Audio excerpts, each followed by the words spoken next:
و دیگرش و رجلان تحابا فی الله اجتمعا علیه و تفرقا علیه.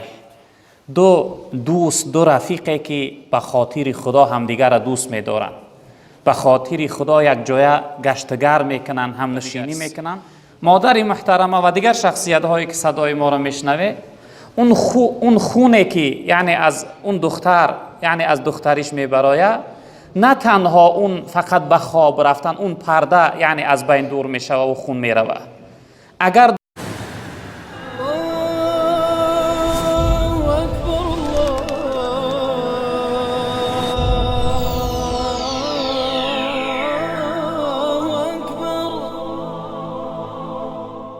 من الشیطان الرجیم بسم الله الرحمن الرحیم الحمد لله والصلاة والسلام علی رسول الله و علی آله و اصحابه و من والاه.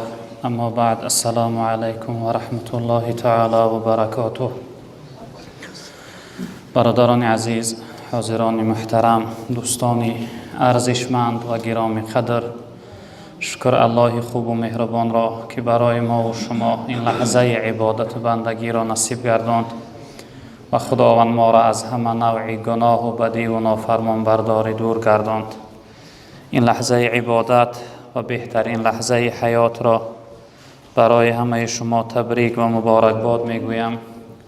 از خداوند عاجزانه مسئله دارم، بار الله و پروردگارا، تمام لحظه های عمر ما را مثل این لحظه بر این لحظه عبادت و بندگی بگردان. پروردگارا، تمام لحظه های عمر ما را مثل این لحظه بر این لحظه دوری از گناه و معصیت بگردان. پروردگارا، به حرمت این لحظه های اجابت دعا، اسلام عزیز ما را در روی عالم غالب بگردان.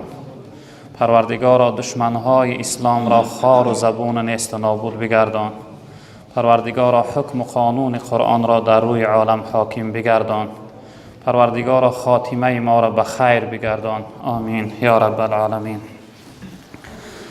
برادران عزیز، امروز هم باشد ان شاء الله رب العالمین درباره جواب سوال های شما که اکثری از برادرها برای ما سوال فرستادند، جواب اونها را ان شاء الله کوتاه و مختصرا باشد میگردانیم. یک برادر عزیز سوال کرده است که شما گفتید 7 گروه مردم در روز قیامت در سایه عرش خداوند می باشند. اینها کیها هستند؟ یک موعظه مونده در دوام صحبتمون، ما حدیث را یعنی یک جملهش گفته بودیم که خداوند در روز قیامت از رنج عذاب قیامت 7 گروه مردم جدا میکنه، در سایه رحمتش یا اینکه در سایه عرشش جا میکنه. غیر از سایه عرش خداوند در روز قیامت دیگه سایه وجود نداره. آفتاب از ابرها پایان شده است. زمین قیامت چی نوعی که آهن در آتش سرخ میکنید چنان سرخ است، گرم هست. تمام مردم محشر به نوک انگشتای پا ایستاده هستند، یعنی همه در یک حالت دشواری و مشقت و مشکلی هستند. در همون روز سخت قیامت خداوند 7 گروه بنده هاش از بین مردم یعنی از رنج عذاب خلاص میکنه و در سایه رحمتش یا اینکه در سایه عرشش جا میکنه. پیغمبر بزرگوار صلی الله علیه وسلم فرمودند که 7 یظلهم الله فی ظله یوم لا ظل الا ظله. تن 7 گروه مردمی هستند که خداوند در روز قیامت که غیر از سایه عرش، غیر از سایه رحمت دیگر سایه نیست، این مردم از رنج عذاب قیامت خلاص میکنه و در سایه عرش یا اینکه در سایه رحمتش جا میکنه. اینها کی هستند؟ یکمش الامام العادل، یکمش امامی که عادل باشه، پیشوا، سردار و کلانتری که عدالت داشته باشه، یعنی در جمعیتش، در قومش، در زیر دستاش خیانت نداشته باشه، خدمتگار باشه، یعنی که عدالتش جاری باشه. این گروه یعنی سردار و امام و اهل علم خداوند در روز قیامت از رنج عذاب قیامت خلاص میکرده و در سایه عرش و سایه رحمت خودش جا میکرده. دیمش و شاب نشأ فی عبادت ربی، جوانی که لحظه های جوانیش در عبادت و بندگی خدا گذرانده است، جوانی که از جوانی عبادت و بندگی خدا کرده است، یعنی در بندگی خدا نشأه نما یافته است، تربیت یافته است، زندگی کرده است، حرکت کرده است، جوانیش مثل گل زیبا برین یعنی در طاعت و بندگی خدا گذرانده است. این جوانم خداوند در روز قیامت در سایه رحمتش جا میکرده. دیگرش و رجل قلبه معلق فی المساجد، جوان شخصیتی که جوان مردی که دلبستگی به مسجد داره، شخصیتی که یعنی در مسجد عبادت کردن، در مسجد نشستن، در مسجد یعنی ذکر گفتن دوست می‌داره، شخصیتی که حرکت میکنه پیش از مردم مسجد بیاید، شخصیتی که از مسجد دوری براش بسیار بد و سخت است. امروز یک برادری بزرگوارمون 2 روز نبودن در جمعیت ما، اومد خیلی غمگینی و ناراحتی کرد، گفت یک جا کار رفتم 2 روز از جماعت از مسجد دور شدم. یعنی شخصیتی که دوری مسجد براش سخت است، شخصیتی که دلبستگی به مسجد داره، این شخصیت هم خداوند در روز قیامت در سایه رحمت جا میکرده. و دیگرش و رجلان تحابا فی الله اجتمعا علیه و تفرقا علیه، 2 دوست، 2 رفیقی که به خاطر خدا همدیگر را دوست می‌دارند، به خاطر خدا یک جای گشتگر میکنن، هم نشینی میکنن و به خاطر خدا از همدیگر جدا میشوند و دوری میکنن. این 2 شخصیت یعنی 2 دوستی که به خاطر خدا همدیگر دوست می‌دارند، یعنی بین اونها یگان معامله و مناسبت دنیوی نیست، کسب و کار دنیوی نیست، فقط دوستی و محبت به خاطر خدا است. این 2 شخصیت هم خداوند در روز قیامت در سایه عرش جا می‌کرده. و دیگرش و رجل طلبته امرأة ذات منصب و جمال فقال اینی اخاف الله. شاید این جمله شما گفته بودیم. یک جوان مرد، یک جوانی که یک زنی دارنده زیبا او را طلبش میکنه، دعوتش میکنه، میگه بیا با من زنا کو، بیا با من برس، بیا من تماشا کو. این جوان به سوی خودش میگه که من از خدا میترسم، یعنی از ترس خدا را به سوی اون زن میل نمیکنه، نگاه نمیکنه، حرکت نمیکنه. این شخصیت هم خداوند در سایه عرش جا میکرده. و رجل تصدق بصدقه فاخفاها حتی لا تعلم شماله ما تنفق یمینه، دیگر شخصیتی که صدقه ناآشکار میکنه، صدقه پنهانی. حتی جناب پیامبر یک مثال زیبایی آوردن، گفتن به دست راستش میدهه حتی دست چپش نمیفهمه. متاسفانه امروز بعضی برادرهای ما یک کسی یاردم کرد یا زکاتش داد یا دستگیرش کرد، در همه میره دیگه اعلان میکنه و در همه آوازه میکنه. 10 سال پس هم باشه میگه فلانی را من پول داده بودم، یاردمش کرده بودم، یعنی ثواب عملش بیکار میکنه. پیغمبر بزرگوار گفتن شخصیتی که به دست راستش صدقه کرد حتی دستی چپش نفهمید. این جمله مردم هم یعنی شخصیت صدقه ناآشکار کرده، این هم خداوند در سایه عرش جا میکرده. دیگرش پیغمبر بزرگوار گفتن که و رجل ذکر الله خالیا ففاضت عیناه، گفتن شخصیتی که خدا را در حالت تنهاییش یاد میکنه، ذکر میگه، از ذکر یاد خدا، از محبت و دوستی خدا یا اینکه از ترس خدا آبهای دیدش روان میشوند، گریه میکنه، یعنی که قطره های آب دیدش از ترس خدا میریزند. این شخصیت هم خداوند در روز قیامت در سایه عرش جا میکرده. یعنی که هر انسان، حتی در روایت دیگر جناب پیامبر صلی الله علیه و آله که هر شخصیتی که اگر یک بار از ترس خدا یا اینکه به خاطر خدا آب دیده ریزانده باشه، هرگز او شخصیت آتش دوزخ نمیسوزانه، یعنی که قطره آب دیده او آتش دوزخ خاموش میکنه. این بودن برادران عزیز اون 7 گروهی که ما گفتیم که خداوند در روز قیامت از عذاب قیامت خلاص میکنه و در سایه عرش جا میکنه. سوال دیگر: السلام علیکم دامولای محترم، من یک زنی تنها هستم، در شهر مسکو کار میکنم. خب یک دخترم یا یک جوان به زنی گرفت، 2 هفته زندگی کرد، جوابش داد. خب گفت دختر نبود، دختری من نمازخوان است، تا شوهر کردنش بیرون را ندیده بود، خانه نشین بود. آیا دختریش فقط به هم خوابگی دور می شود یا اینکه به دیگر کار هم دور می شود؟ التماس جواب گردانید. خداوند شما را نگه دارد. ما از گفته های شما بسیار چیزها را فهمیدیم. سلامت باشه مادری بزرگوار. اکنون این مادر گفته من یک مادری تنها هستم، شاید که شوهر نداشته یا شوهرش وفات کرده یا جدا شده. دخترش یعنی کدام نوجوان مرده، جوان مرد نمیگیم ما چنین شخصیت ها را، کدام نوجوان مرد دخترش به زنی نکاح کرده گرفته، 2 هفته زندگی کردن. 2 هفته زندگی کردن. بعد از آن گفته دختری تو دختر نبود و جوابش داده. وقتی که دختر نبود ده همون یکم شب جوابش نمیتی. چی در کار یعنی خواهر اسلامی را بدنام کردن؟ یکم. دویمش که هر شخصیتی که عیب و کمبودی یک بنده خدا را ستر کنه، خداوند عیب و کمبودی شخصیت در روز آخرت ستر میگردونه. نمیشد که به یگان راه دیگر در بین مردم آوازه و افشا نکنی، آشکار نکنی، یگان عذر دیگر بیاری، دختر بیمار است بگوی، یا اینکه من خودم مزم نیست، به یک راه دیگر که بی آبروگی نشود اون دختر.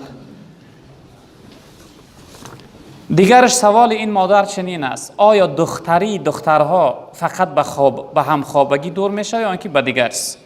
مادر محترمه و دیگر شخصیت هایی که صدای ما را میشنوه، اون خونه که یعنی از اون دختر یعنی از دختریش میبراید، نه تنها اون فقط به خواب رفتن، اون پرده یعنی از بین دور میشه و خون میروه. اگر دخترها کمی باری وزنین هم بردارن، اون دختریشون میپره، نابود میشوه. یا اینکه یگان جویبار یگان جا را کشاتر زیادتر قدم بمانه و بپره، در این صورت هم دختریش گم میشه. برادری عزیز، این همت بلندی و جوانمردی نیست که تو بگوی دختر نبود. حالا که این مادر محترمه گفتن که دختری من خانه نشین بود، نمازخوان است، پناه به خدا از چنین نوجوان مردا خواهر اختا فکر که یک از برای 2 هفته معنیش کنه بیاره در خانه بمونه، چقدر سخت است برات. این جوان مردی نیست، این مردی نیست.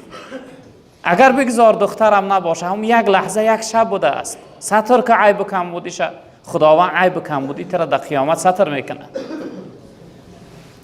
متاسفانه این کارها امروز در جمعیت ما زیاد شده هستند. چنین بی غیرت ها و نوجوان مردها عیب و کمبودی یک خواهر اسلامی را حرکت میکنن، یعنی برای در جامعه آشکار کردن، ریزوندن. البته نه تنها فقط به خواب رفتن دختری گم میشه، بلکه به سبب یعنی بار وزن برداشتن یا اینکه یگان جای کشادی زیاد پریدن به اینم دور میشه. یا شما بودون جوانهای محترم، خداوند این مادر بزرگوارمون تنها بوده است، بخت سعادت دنیا و آخرت نصیبش بگردانه و پروردگار در این مصیبت فرزند و داغ فرزندش خداوند صبر جمیل و ثواب بزرگ نصیبش بگردانه. آمین یا رب العالمین. خب، به طهارت تسبیح گفتن ممکن است؟ بله برادر عزیز، تسبیح گفتن، تلاوت قرآن کردن، یعنی آیت هایی که از یاد میدونی، به طهارت درست است. اما قرآن قپیدن، یعنی قرآن خوندن، از روی قرآن بعد از قپیدن، به طهارت معنی است. چون که در سوره واقعه رب العالمین گفت لا یمسه الا المطهرون، قرآن قپیدن نمیتوان مگر شخصیت های به طهارت. اما قرائت تلاوت قرآن، خواندن آیت ها را ذکر گفتن، به طهارت درست است، یعنی که معنی نیست. حتی بعضی از علما گفتن در حالت جنابت هم انسان در حالت جنوب بودنش، یعنی ذکر گفته میتونه، بسم الله گفته میتونه، الحمدلله گفته میتونه. بعضی یعنی ذکرها را در حالت جنابت هم بعضی از دوستای خدا اجازه دادن. خب، در رمضان تخم خوردن ممکن است؟ بله برادر عزیز، در رمضان یگان چیز خوردنش معنی نیست، یگان چیزی نیست. البته تخم با قوت داره، ضرر نداره. اگر انسان معدهش معیبی نباشه که براش سخت‌تر و وزن‌تر شود، در رمضان نیست یگان چیزی که یعنی خوردنش معنی باشه. خب، گپ نزنید برادر عزیز. آیا در روز قیامت از همه پرسیده می شود یا اینکه بعض انسان ها به حساب خلاص می شوند از عذاب قیامت؟ اکنون در این موضوع که آیا همه را پرسیده می شود یا اینکه بعضی ها به حساب از قیامت خلاص می شوند، در علم حدیث اختلافات هست. بعضی روایت ها هستند که جناب پیغمبر صلی الله علیه و سلم گفتند که بعضی بنده هاش خداوند به حساب داخل جنت میگردند. خصوصا اون حدیثی که جناب پیغمبر ما را از جون بیان. اون حدیثی که پیغمبر بزرگوار ما را یعنی خداوند وقتی مقام شفاعت میتیه از حد زیاد در نزد عرش گریه میکنه، خداوند با سوش میگفته که حبیبی محمد صلی الله علیه وسلم، دوستم ای محمد، ارفع رأسک، سرت ببردار، از سجده سرت بردار، قل یسمع، بگو هر چیزی میگوی من ترا گوشت میکنم، سل تعطى، بپرس هر چیزی میپرسی من برات میدهم، و اشفع تشفع، شفاعت کن که امروز شفاعت کننده تو هستی. جناب پیامبر میگه وقتی سر از سجده میبرداشته است، آبهای دیدش رخسارهاش تر کردگی هستند، یعنی آبهای دیده از حد زیاد رفتن که چهره مبارک از آب دیده تر است. رب العالمین بسوش میگه که ای حبیب محمد، از همین گناهگارهای امتت 70,000 شب به حساب بگی از همین دری راست داخل جنت کن به خاطر این قطره های آبی دیدت. یعنی که چنین روایت ها هم هست. اما با حدیث هایی هستند که جناب پیغمبر صلی الله علیه وسلم گفتن که لا تزول قدم عبد یوم القیامه حتی یسأل عن 4.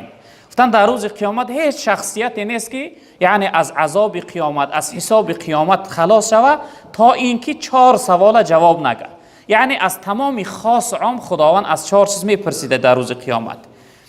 رب العالمین میپرسیده که عن عمره فیما افناه، میفته عمرت در چی کار فنا کردی، عمرت در چی کار صرف کردی، 50 سال 60 سال عمر دیدی در چی کار گذراندی. و عن جسده فیما ابلاه، از جسد میپرسیده پروردگار، میفته چی چیز خوردی که جسدت یعنی قوت گرفت، چی چیز یعنی با چی چیز بدنت پرورش دادی. وقتی ما هر چیزی که بخوریم بدن قوت میگیره، یعنی فربی میشوه یا خراب میشوه از روی خوردن میشوه. خداوند میپرسه که با چی چیز بدنت یعنی پرورش دادی.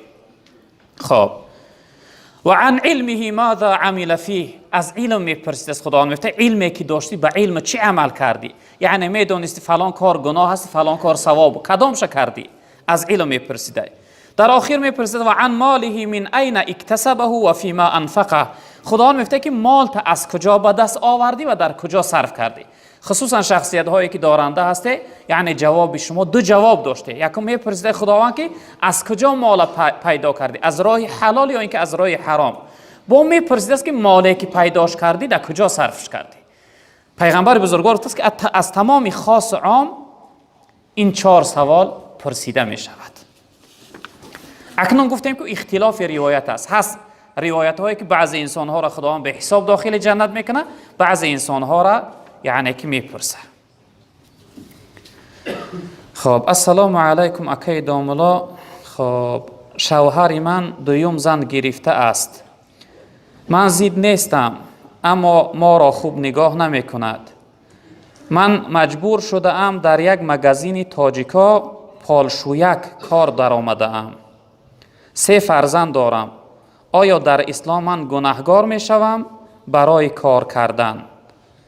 برای خواب کار کردنم، دیگر علاج نداشتم. نه خواهر محترمه، گناهگار نمیشوید اینجا، اما شوهرت گناهگار است. شوهری که عدل کرده نمیتونه. 2 زنگی و 3 زنگی و چند شب پیش ما صحبت داشتیم، شرط داره. شرط چنه که انسان عدل کرده بتونه. همون آیتی که خداوند امر کرده میگه و این خفتم الا تعدلوا فواحدة، اگر شما خیف برای که عدل کرده نمیتونه، یک تا برای شما بسنده است. با همراهی 3 فرزند، زن و فرزندات نگاه نکنید و بالاش با یعنی زن بگیری، این عدالت نیست، این جوانمردی نیست.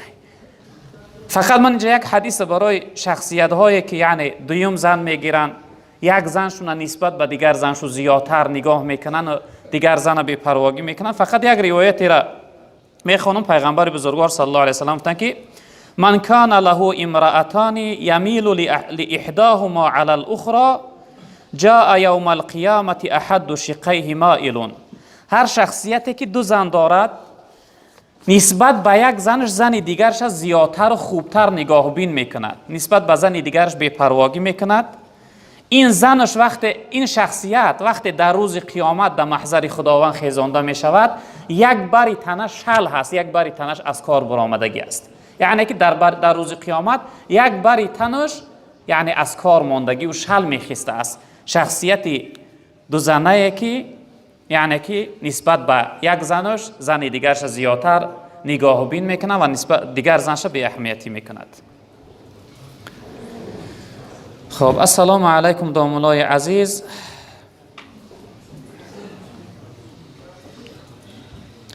خب از حیات ناامید شدن گناه است یا نه؟ از حیات ناامید شدن، اکن این سوال بعضی برادرها میتونن که یعنی از زندگی یعنی دل خنک شدیم یا اینکه دل تنگ شدیم.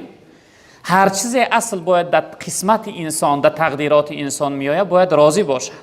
چی دارندگی، چی ناداری، چی خرسندی، چی غمگینی، انسان باید راضی. ولی یک عزیزای خدا یک جمله داره، میگه یکی درد و یکی درمان پسندد، یکی وصل و یکی هجران پسندد. من از درمان و درد و وصل و هجران پسندم آنچه را جانان پسندد. میگه یک انسان درد میخواد، یک انسان دوا میخواد، یک انسان دیدار میخواد، یک انسان وصال میخواد. میگه از همه اینها همون چیزی را من دوست میدارم که خدا برای من میخواد. در حیات انسان کمبودی آمد، نارسایی آمد، باید به تقدیر به قسمتش راضی شود. دست به خودکشی و دست به دارو خوردن و دست به دیگر گناهان، اینها گناه خیلی عظیم و بزرگ هستند. انسان باید از حیاتش یعنی که دل کنده و دل شکسته نباشه، ناامید نشود. ان شاء الله امید دار، فان مع العسر یسرا ان مع العسر یسرا. هر یک پستی از پیش بلندی داره، هر یک بلندی پستی داره، هر یک وزوینی سبکی داره، هر یک هم از پیش شادی داره، اجر و ثواب زیاد داره. به همین خاطر انسان باید یعنی که دل شکسته نشود.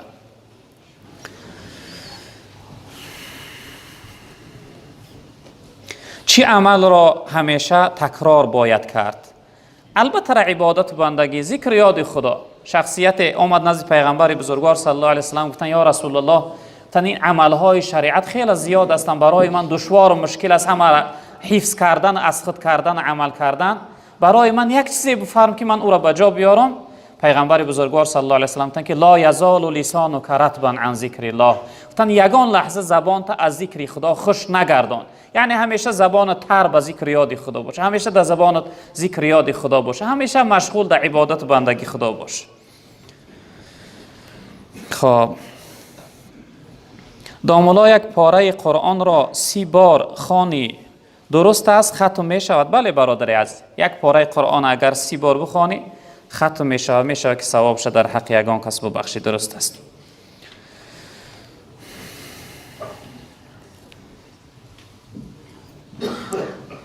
خب داملا در رمضان بعد از روزه گشادن با همسرت همخوابه شدن ممکن است؟ بله برادر عزیز، این سوال روزهای گذشته هم گفته بودیم.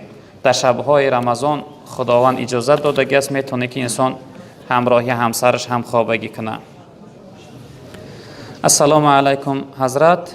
خب در وقت نماز جماعت خواندن در صف پیش یک جا خالی می شود، آیا می تواند خب نمازگزار خب از صف دوگرش به صف پیش گذرد؟ وقتی که صف میگیرن مردم، مثلا صف پیش یک جا خالی میمونه، صف‌هایی که در قفا هستند، این برادر پرسیده است که میتواند که از صف قفا یعنی که در درون نماز نیت کرده است در داخل نماز صف پیش گذره. برادر عزیز بله میتواند، فقط پاهاش از زمین نمیبرداره، پاش در زمین شکیده یعنی در 3 قدم باید خچه در صف پیش یعنی که جا کنه. وقتی صف پیش خالی باشه و انسان در صف قفا بیسته، نمازش مکروه می شود. نماز انسان های پیش مکروه نمی شود. نماز شخصیت هایی که در دوم سوم صف ایستادن، نماز اونها مکروه. حتی فقها گفتن که وقتی انسانی که در دوم صف از پیش نگذشت، باید انسانی سوم صف بودگی صف اونها را یعنی ببره، بدرانه و خچه در صف پیش یعنی جا کنه، به خاطری که نماز اونها مکروه نشدن. خب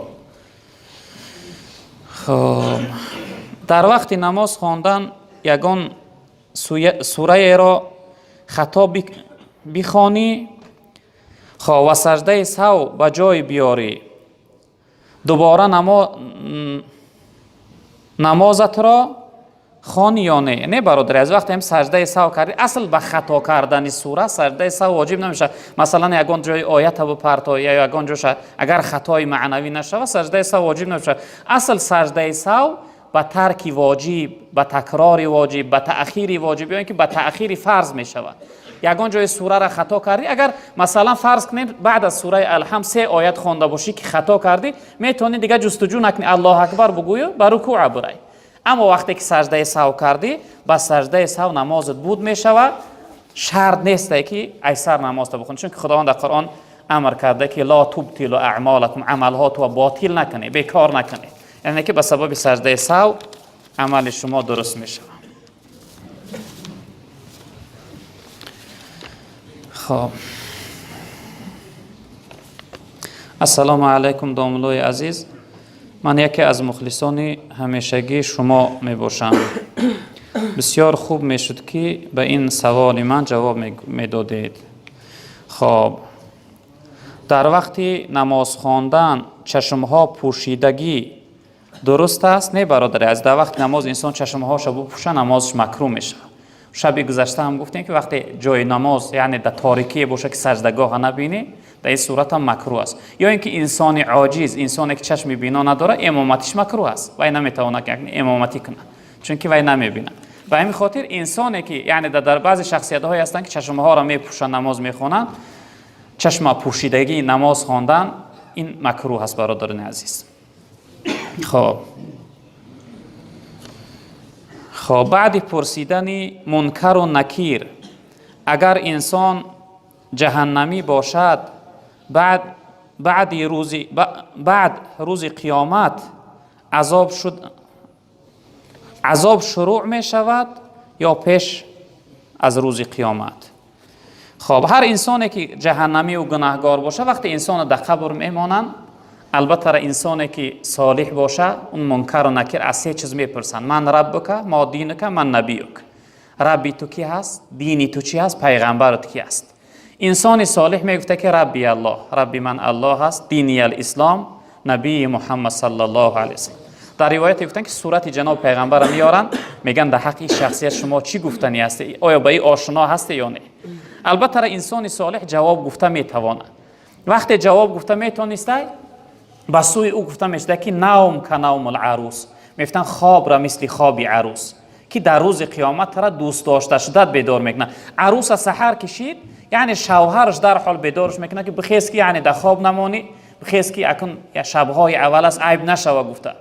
یعنی انسانی که وقتی جواب گفته میتونه با سوی او منکر و نکیر میفتن که خواب را که ترا در قیامت پروردگارت دوست داشته شدت، پروردگارت بیدارت میکنه.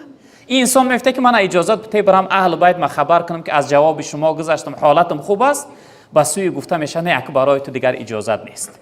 خواب را خداوند این شخصیت قبرش یعنی که یک باغچه از باغهای جنت میگردونه. جناب پیغمبر گفتن که القبر روضة من ریاض الجنه او حفرة من حفر نیران. قبر هر شخصیت یا باغ از باغچه های جنت میشه یا که پستی از پستی های دوزخ.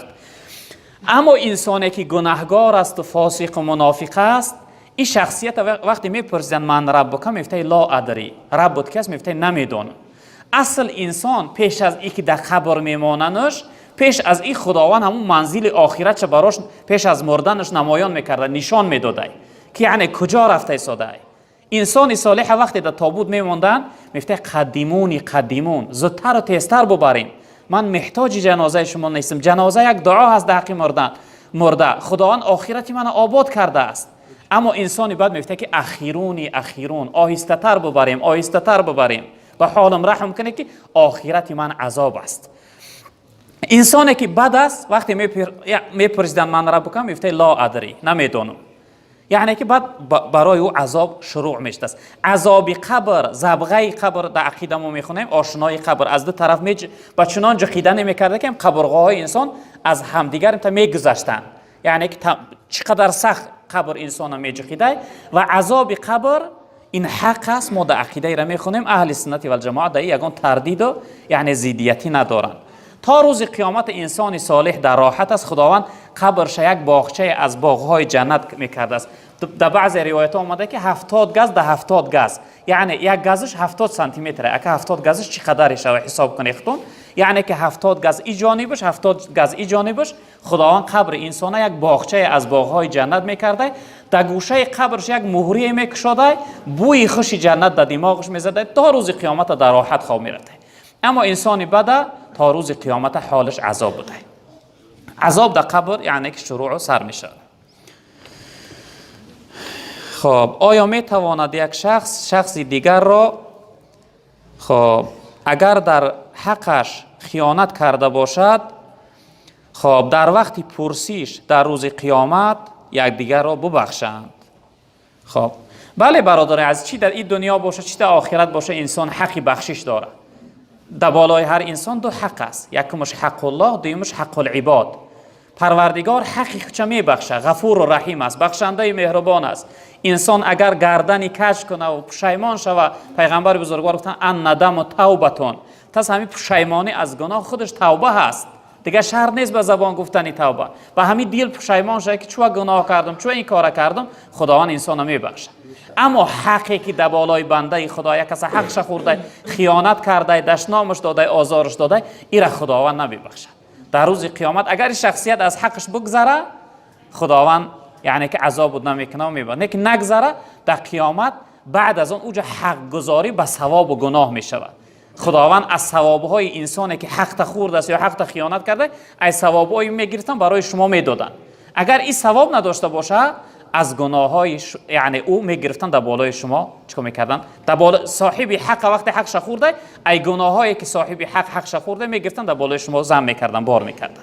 یعنی که ضرب و طرح در قیامت به ثواب بوده. خب خیلی وقتم بود شد. خداوند بزرگوار جمعیت ما را بخت سعادت دنیا و آخرت نصیب بگردانه. خداوند مشکلی هامون آسان بگردان. پروردگار در کسب کار حلال این جمعیت برکت ها عطا بفرما. پروردگار در این روزهای مغفرت گناه های ما و گناه های گذشته های ما را مغفرت بگردان. پروردگار این جمعیت هر امید و آرزو مراد و مقصد داشته باشند به مراد و مقصد برسان. برادرهای مسافر و مهاجر بسیار التماس سخت کردن، دعا پرسیدن. پروردگارا ما همیشه دعاگو هستیم که خداوند بخت سعادت نصیبشون بگردان، از بلاها و آفتها و مصیبتها و مشقتها در حفظ امان نگهشون بدار. پروردگارا در کسب کارشو برکتها عطا بفرما. پروردگارا جمعیت خاتمه به خیر بگردان. پروردگارا اسلام عزیزمون در روی عالم غالب بگردان. دشمنهای اسلام خار و زبون و نیست و نابود بگردان. حکم و قانون قرآن را در روی عالم حاکم بگردان. و صلی الله تعالی علی خیر خلقه مولانا محمد و آله و اصحابه.